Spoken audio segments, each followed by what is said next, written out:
வணக்கம் நண்பர்களே. திருவாதிரை நட்சத்திரம் 3ஆம் பாதம். திருவாதிரை நட்சத்திரம் ஒரு ராகுனுடைய நட்சத்திரம். இந்த நட்சத்திரம் மிதுன ராசியிலே இருக்கின்றது.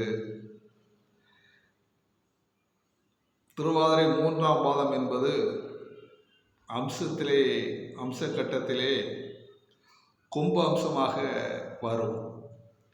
அந்த அடிப்படையில் அந்த நட்சத்திரத்தினுடைய பலன் 3ஆம் பாதம் என்ன பலனை ஏற்படுத்தும் என்பதை இங்கே நாம் விளக்குகின்றோம். பிறரை பற்றி இகழ்வாக பேசி திரிபவராக இருப்பார்.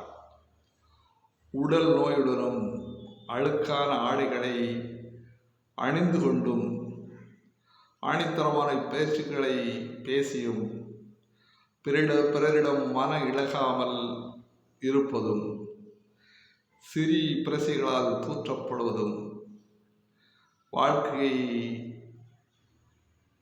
அந்த அளவில் தான் நடத்துவார்கள். அசடு போல பார்வைக்கு பேசி வருவார்கள். எந்த விஷயத்தையும் பிறர் தவறாக நினைப்பார்கள் என்று நினைக்காமல் அவர் இஷ்டத்துக்கு வார்த்தைகளை வீசிக்கொண்டிருப்பார் என்பதைத்தான் திருவாதிரை 3ஆம் பாதம் விளக்குகின்றது. வாழ்க வளமுடன்.